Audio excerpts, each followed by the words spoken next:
감사합니다. 오늘도 준비된 찬양 하나님께서 기쁘시게 받으신 줄로 믿습니다. 여러분들 오늘도 만나서 반갑습니다. 날씨가 약간 쌀쌀한데 햇빛이 내리쬐어서 참 좋은 주일 아침입니다. 오늘도 함께 예배드리며 말씀을 나누게 되는 여러분들에게 하나님의 크신 은혜와 축복과 감격이 함께 하시기를 바랍니다. 오늘 우리가 교회적으로 대림절 또는 대강절 이렇게 이야기합니다. 대림, 이 말은 기다릴 대자에다가 임한다는 말입니다. 우리가 영어로는 어드벤, 무엇을 기다리는 것이, 기다리던 것이 온다는 그런 뜻이 바로 대림이라는 뜻입니다. 대림은 하늘의 높은 하나님이신데 그 하나님이 인간으로 모양이 변형이 되셔서 이 땅으로 오신 그 주님을 기다리는 날, 그것이 바로 대림절기입니다.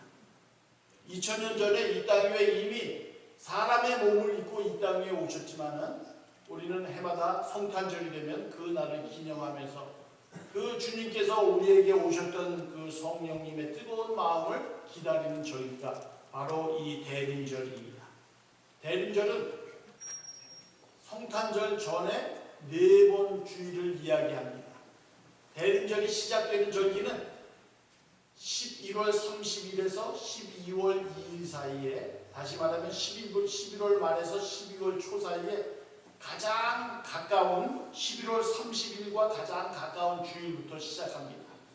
금년에는 오늘 12월 2일이 11월 30일에서 가장 가까운 주일이기 때문에 대림절 첫 주일이 되는 것입니다.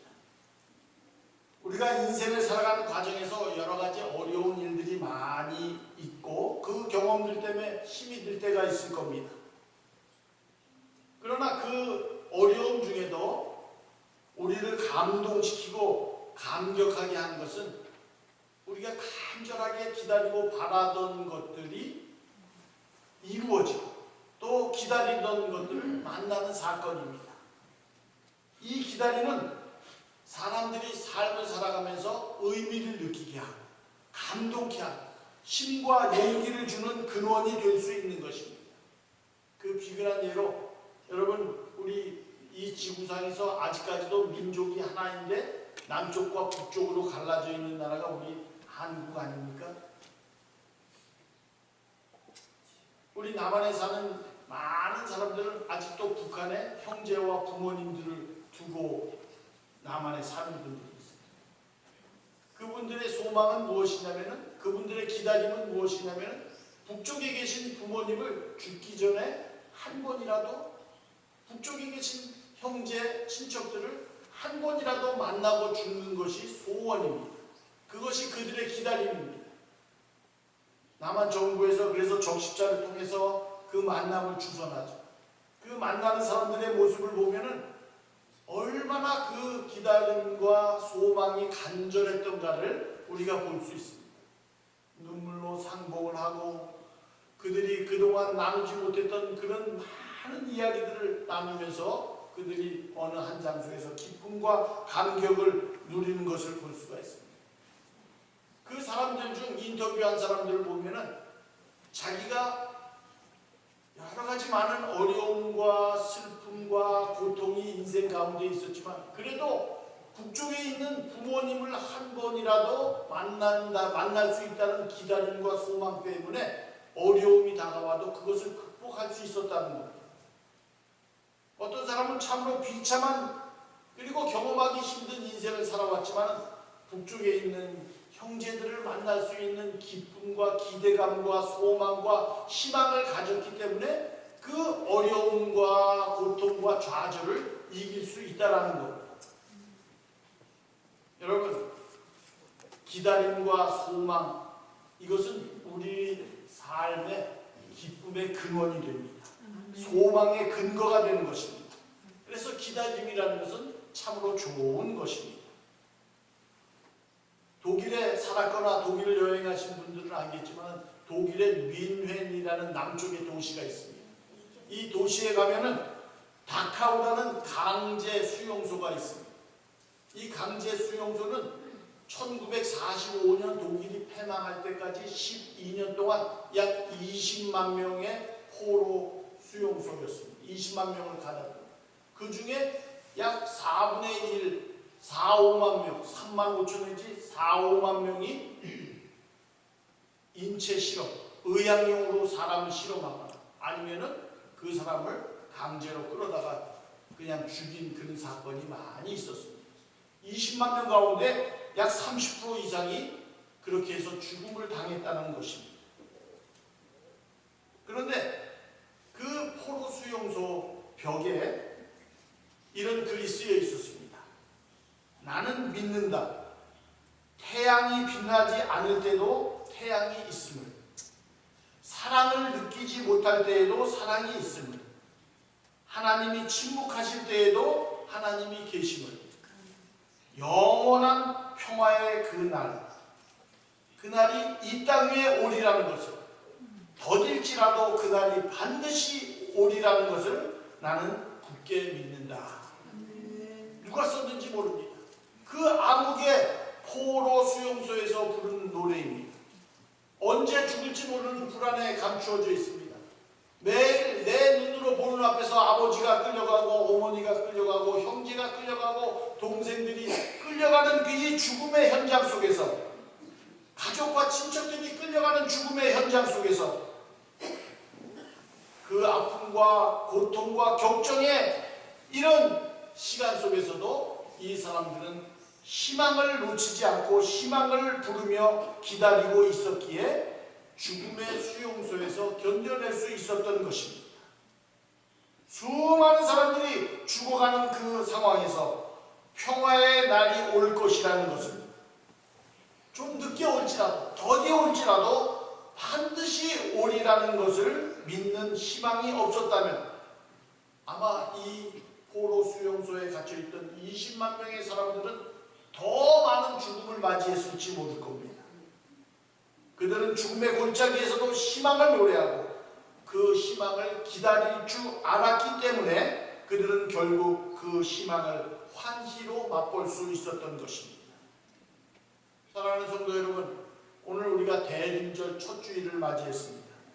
우리가 촛불도 하나 켰잖아요. 2개 켜고 3개 켜고 주님이 오시는 날은 4개를 다 켜면서 우리가 밝히는 날입니다.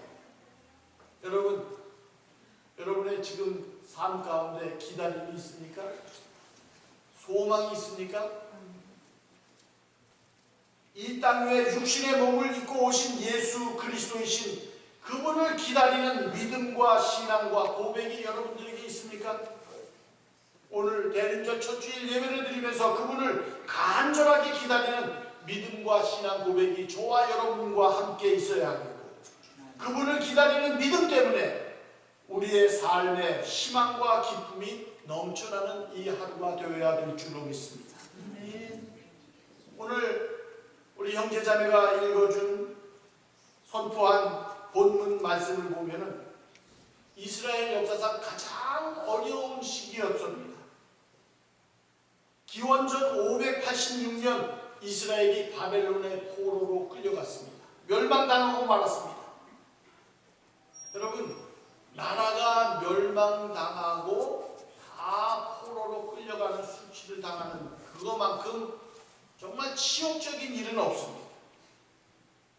더구나 수많은 사람들이 바벨론의 포로로 잡혀가고 이스라엘에 몇몇 사람들이 남았지만 그 사람들은 농사도 지을 수도 없고 힘도 없고 가난한 그런 사람들만 남아 있었습니다.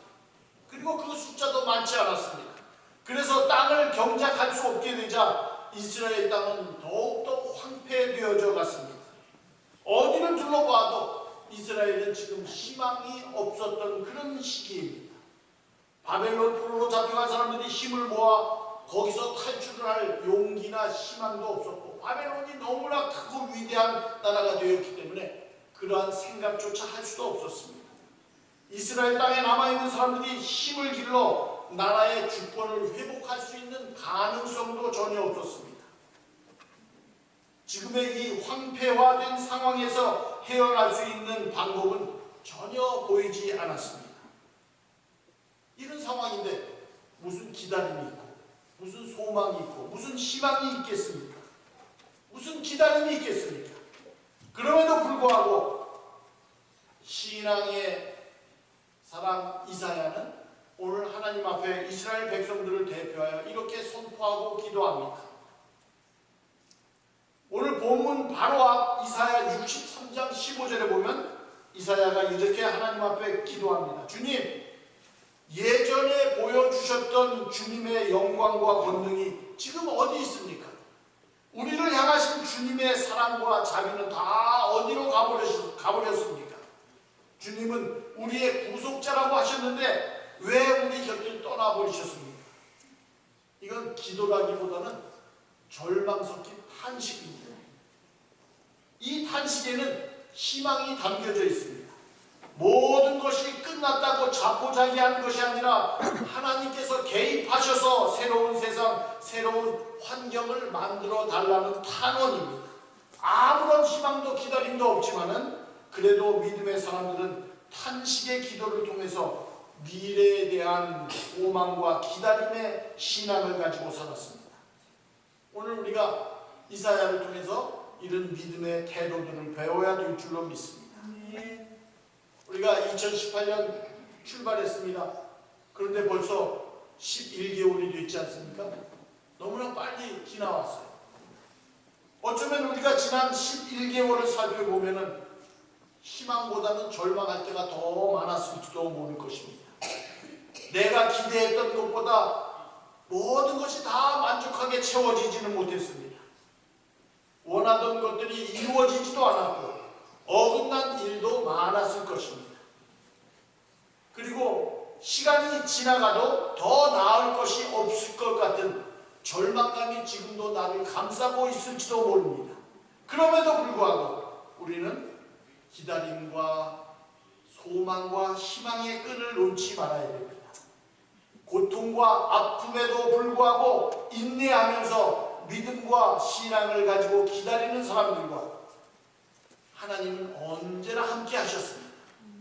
이 대림절기에 여러분들에게 새로운 소망이 넘치기를 바랍니다. 오지 않을 것 같아도 기다림 속에 기대감을 갖기를 바랍니다. 여러분의 마음속에 생활 속에 우리 주님이 찾아오셔서 모든 것을 채우시고 새로운 소망으로 살아갈 수 있는 힘과 용기와 능력을 주실 줄로 믿습니다. 오늘 본문 1절 보면 이사야 기자가 이렇게 기도합니다. 원컨대 주는 하늘을 가르시고 강림하소서. 공동번역 성경으로 보면 이 성경 말씀을 더 구체적으로 표현을 합니다. 하나님, 하늘을 쪼개시고 내려오십시오. 하나님께서 하늘을 쪼개고 내려오셔야만 모든 문제가 해결될 수 있기에 어서 하늘을 쪼개고 내려오시라고 탄원하고 있습니다. 여러분, 얼마나 다급했으면 하늘을 쪼개고 내려오라고 말씀하시겠습니까? 얼마나 그 마음속에 간절하게 바랐다면 그 기도가 나왔겠습니까? 하나님은 하늘 보좌에 앉아 계시면서 우리의 삶을 관망만 하고 계시는 분이 아닙니다. 우리가 믿고 우리가 아버지라고 고백하는 우리 하나님은 우리의 삶 가운데 임재하시는 하나님이십니다. 그리고 우리의 삶에 말없이 동행자로 함께 하시며 우리의 손을 붙잡고 우리의 걸음을 인도해 주시는 분이십니다. 때로는 하나님께서 함께 하시는 삶에도 어려움이 있습니다. 때로는 하나님이 함께 하시는 삶에도 인도해 가시는 그 길에도 우리에게 고난이 따라옵니다. 하나님께서 가라고 말씀하시는 길을 가는데도 막다른 골목과 같은 상황이 나올 때도 있습니다. 그때 우리는 이렇게 탄원하면서 기다려야 합니다. 하나님, 하늘을 쪼개시고 내려오십시오. 왜 그렇습니까? 하나님께서 내려오시면은 막다른 골목에 문이 생기기 때문입니다. 하나님께서 개입하시면, 하나님께서 역사하시면 절망이 기쁨으로 바뀌기 때문입니다. 그걸 알기에 하나님의 임재와 역사를 기다리는 것입니다. 계속해서 오늘 본문 2절, 3절에서 이사야 기자가 우리에게 선포합니다. 불이 섭을 살리기. 불이 섭이라는 것은 나뭇잎입니다. 여러분, 불이 나뭇잎 얼마나 잘 태웁니까?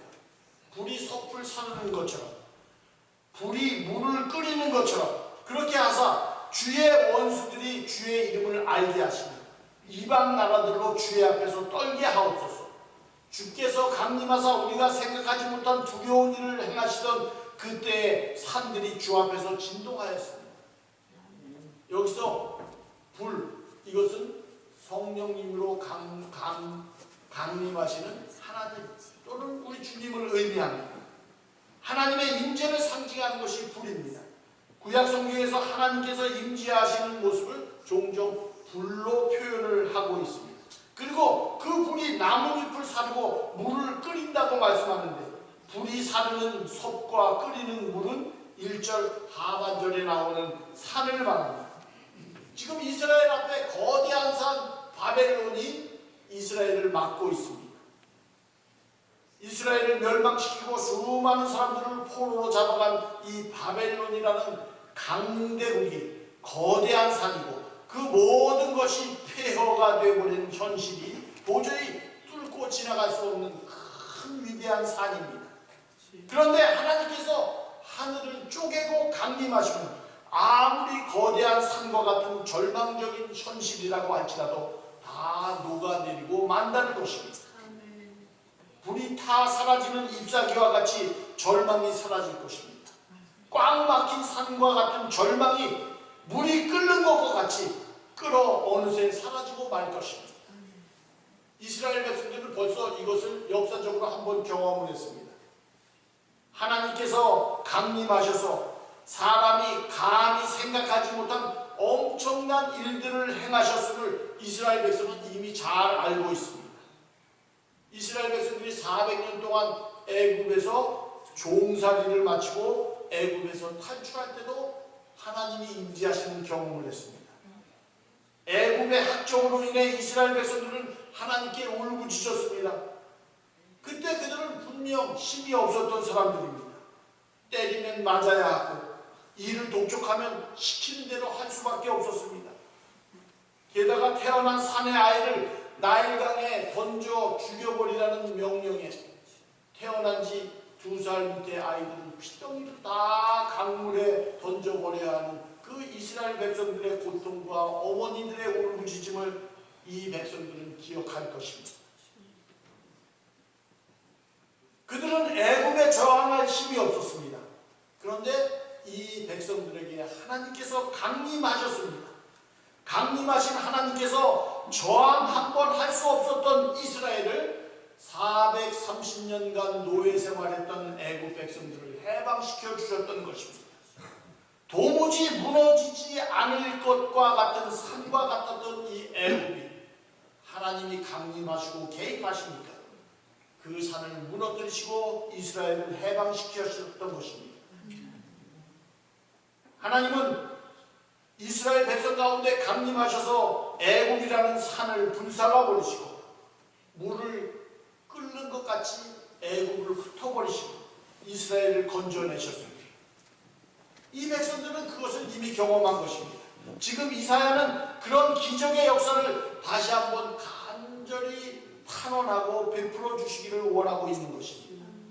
그 기적을 베푸실 수 있는 분은 오직 하나님 한 분뿐입니다. 하나님께서 강림하셔야만 가능하기 때문에 하나님 하늘을 쪼개고 이 땅 위에 내려와 주십시오라고 탄원하는 것입니다. 하나님께서 강림하시는 것만이 희망입니다. 하나님의 강림을 기다리는 것이 희망입니다. 예수님의 강림을 기다림이 그래서 우리에게 소망이 되고 희망이 되는 것입니다.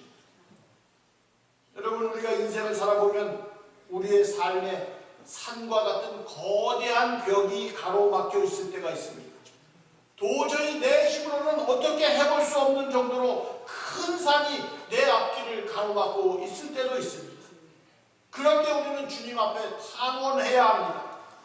하나님, 주님 하늘을 쪼개고 이 땅 위에 저에게 내려와 주십시오. 주님은 우리에게 약속하셨습니다. 요한복음 14장 18절에 보면 우리를 고아와 같이 내버려 두시지 않겠다라고 약속하셨습니다.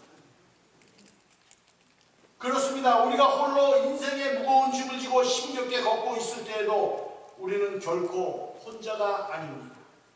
우리 앞에 거대한 산이 가로막혀 도저히 더 이상 전진할 수 없이 주저앉아 있을 그때에도 우리는 결코 혼자가 아닙니다. 주님께서 우리를 고아와 같이 내버려 두지 않겠다고 결심하신 것 같이 그때 그 자리에 우리 주님께서 내려오십니다. 우리를 품에 안으시려고 우리에게 다가오고 계십니다. 시대와 삶이 어려울수록 사람들은 더욱 큰 희망을 갖게 됩니다. 희망을 갖는다는 것은 무엇인가 기다린다는 것입니다. 그러기에 여러분, 기다림은 곧 희망입니다. 기다린 사람에게만 희망입니다. 아무리 어려운 시대 속에서 어려운 삶을 살더라도 희망을 품지 않는 사람은 기다리지 않습니다. 기다림이 없습니다. 오늘 우리가 읽은 이사야 말씀은 그런 희망을 강렬하게 보여줍니다. 이사야 선지자가 오늘 말씀을 선포할 때는 이스라엘 역사에서 가장 어두운 때였습니다. 아무리 상황이 힘들어도, 그래서 탄식할 수밖에 없는 상황이라고 할지라도 희망을 가진 사람들은 하나님을 향하여 부르짖을 수 있습니다. 왜? 거기에 희망이 있기 때문입니다. 인간의 힘으로 어찌해 볼 수 없는 도리에 있을 때, 그때 하나님께서 개입하심으로 문제가 풀려나갈 수 있기 때문입니다. 아마 오늘 이 자리에 예배에 나오신 분들 가운데 이제는 더 이상 어찌해 볼 도리가 없습니다. 모든 게 절망과도 같은 경험을 그렇게 해보신 분들도 계실 것입니다. 그런데 기억할 수 있기를 바랍니다. 바로 그때 우리 주님께서 보고 계십니다. 우리가 힘들어할 때 우리 주님께서 다 보고 계십니다.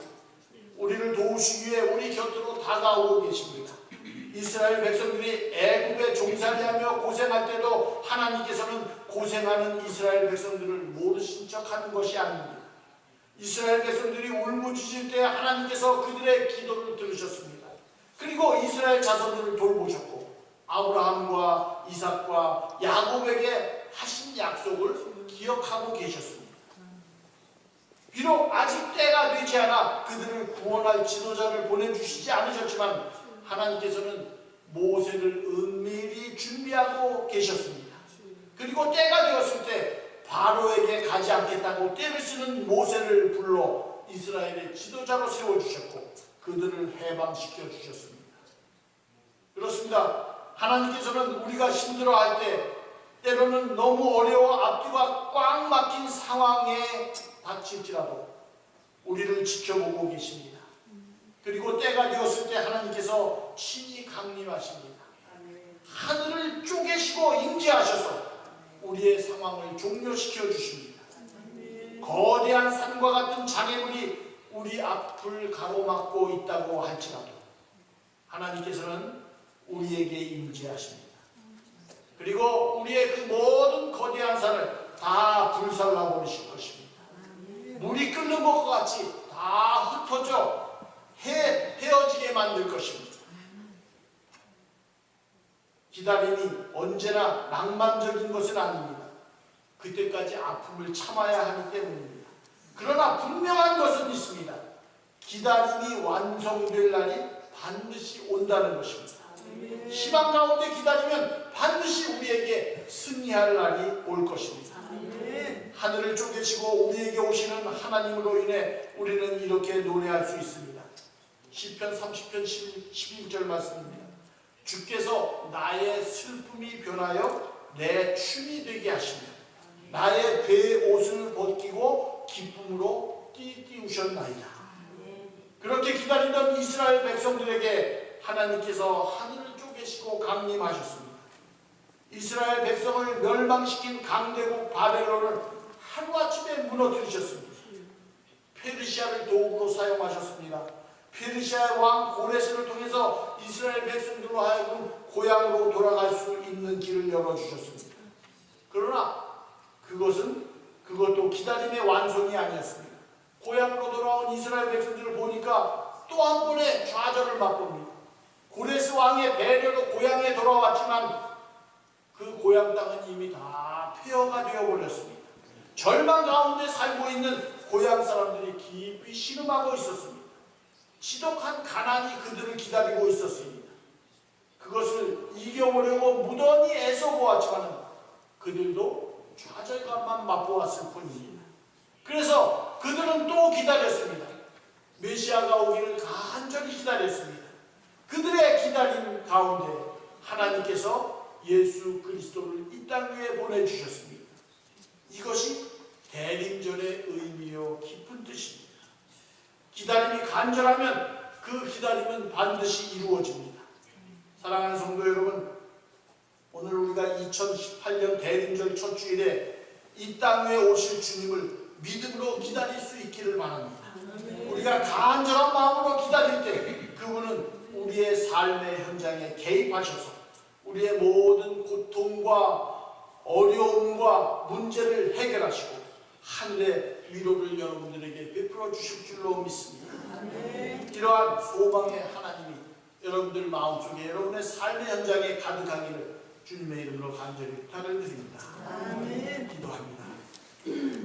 하늘의 높은 보좌를 모르시고 낮고 천한 인간의 몸으로 우리의 죄를 위하여 이 땅에 오신 예수 그리스도, 그분을 오늘 대림절 첫 주일을 맞아요 저희들이 영접하기를 원합니다. 관념 속의 하나님이 아니라, 우리가 생각하는 하나님이 아니라 우리의 삶 속에, 나의 삶의 현장에 찾아오셔서 나를 주관하시고 나를 변화시키고 기다림과 소망을 갖게 하시는 하나님으로 맞이하기를 원하오니 우리 모든 성도들의 삶에 임재하여 주옵소서. 예수 그리스도의 거룩하신 이름으로 기도를 드리옵나이다.